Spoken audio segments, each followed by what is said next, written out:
Hello, welcome to the Mysterious, where we talk anything and everything entertainment. I'm, of course, Lemon himself, Z Clamone, and this is my review for The Last of Us Episode 3. But before we get into the review, we're going to do some housekeeping. I'm going to need you to hit that subscribe button, as I am trying to grow into my YouTube career. Also, leave a comment below and let me know what you think of Episode 3, and I would really like to engage in that conversation. And also leave a like if you do enjoy this review. I would very much appreciate that. Now, let's get into the Episode 3 review. Or should I say, Bill and Frank, a love story. Or just Bill and Frank. That's probably what just the title's going to be, Bill and Frank. And I like this episode. So is it good? Yes. And I really liked the beginning of it. I was a little nervous because I was so used to, I thought we had a structure going here. Where, we see before or how the pandemic is starting. And then we go to Joel and Ellie. And they went a completely different route here. And I was honestly a little nervous going into it. But before we get into the Bill and Frank stuff, let's get into the stuff that I really liked in the beginning. And that is just Joel and Ellie talking, making conversation. I really liked how Ellie put Joel in his place of, he was like, I don't want to hear you're sorry. He goes, no, I'm not here to say sorry. You made a choice. You made that choice. So no, I'm not sorry for that. But I would like to talk about it. And I was like, damn, way to go. And even Joel didn't have a response to that. And just the constant back and forth between them, seeing this relationship build. I am curious about her stabbing the clicker or stalker, because it was slowly forming the clicker. It even made the sound of the clicker, but he still had eyes, so he's not fully a clicker yet. So I think that's a stalker. Of her just killing it, like having some real enjoyment out of it.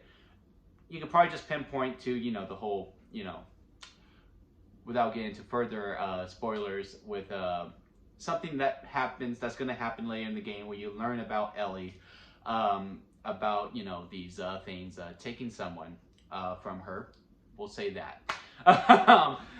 You can pinpoint to that, but also, she could be sadistic, because, they did a lot of differences in this episode, so I'm curious to see about that as well. And then just asking, hey, how did it spread so fast? Like, how did it spread within a day of everything? And Joel going, well, a lot of the products that we eat, and we kind of pinpointed that in episode 1 and mainly in episode 2.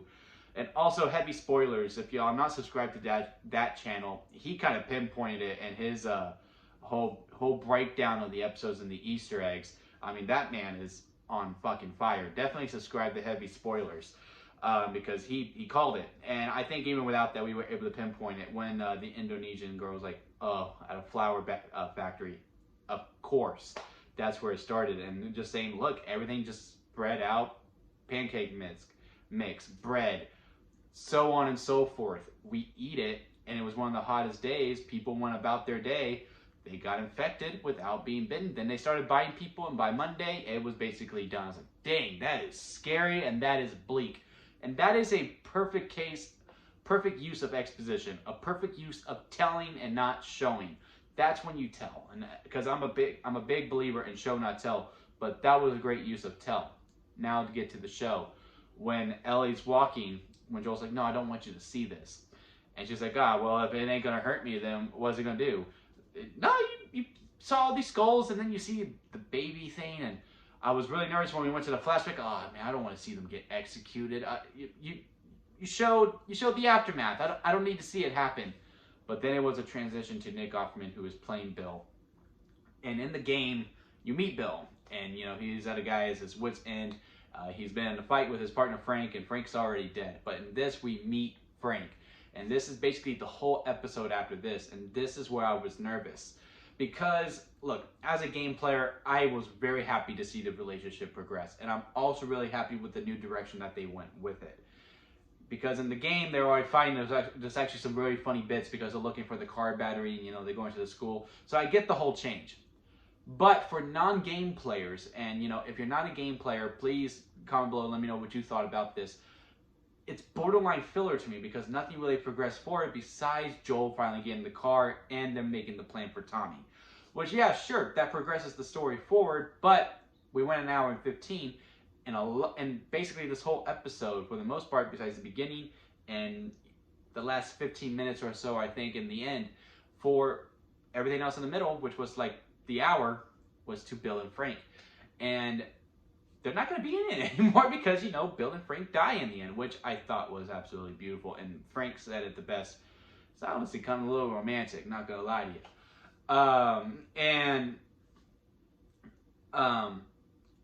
They're not in it, and we spent the whole time with them, so, you know, I could see people who haven't played the game, like Will's, Joel, and Ellie the whole entire time, and being a little frustrated with that. So I'm curious to see how it goes. Now, with me, who was someone who was purposely not trying to get attached.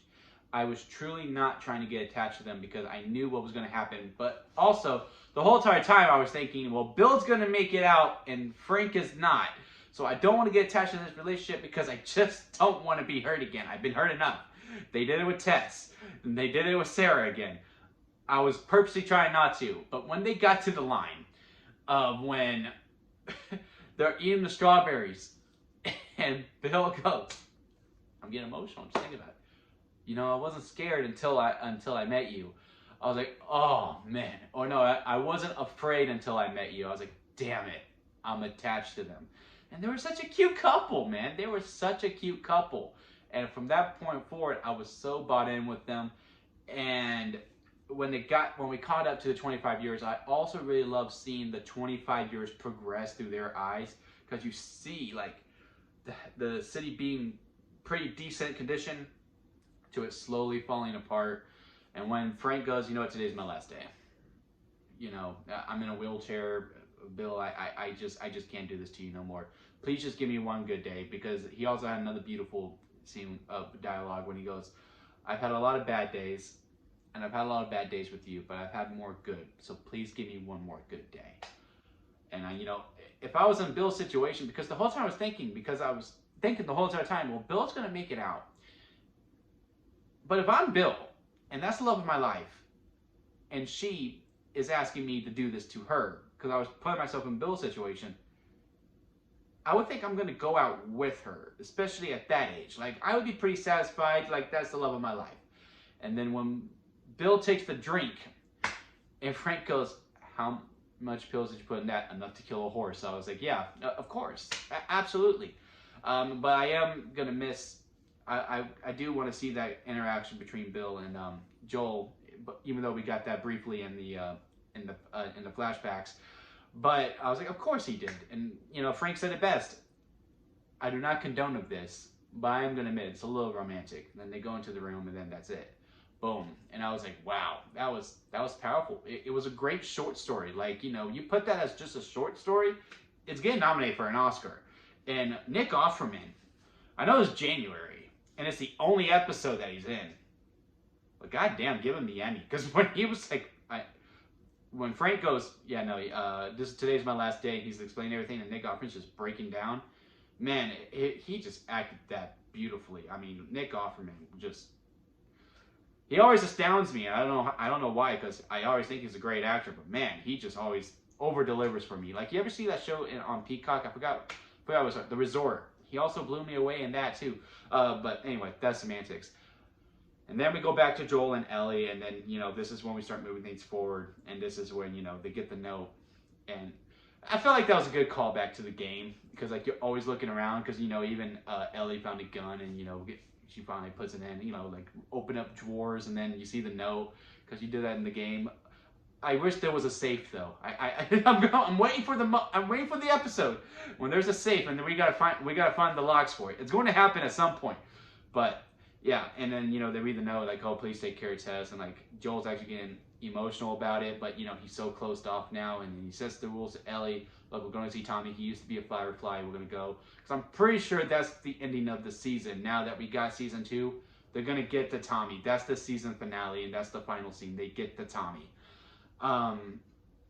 And don't talk about our lives at all. You just do what I say, pretty much. That's it. And she's like, all right, cool. And then they get in the car and they drive off.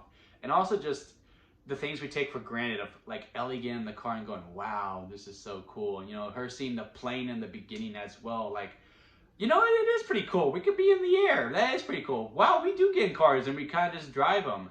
And we take those things for granted. And like, you know, Joel's us and Ellie is just like this fish out of water. Like, wow, cars. Wow, a plane. That was also very cute too. And I'm liking the slow build that we're doing this with this relationship. It brings a smile to my face. And I am really looking forward to episode 4. This is not my favorite episode. This is honestly probably the bottom of the 3. But man, it was still a great episode. And again, if you take all the Last of Us things out and you have it just as a short story between these two lovers, and I just loved how human it was too, I really do think it gets nominated for an Oscar for Best Short Film. But within this, how I think it's progressing with the story and all that, it goes to the bottom for me, but still a good episode. This show has yet to fail. I appreciate the route it went because it did leave me on my toes because I was surprised, and I do think it was the right decision. But again, let me know what you think of the episode down in the comments below. And I will see you here next time at Lemon Studios.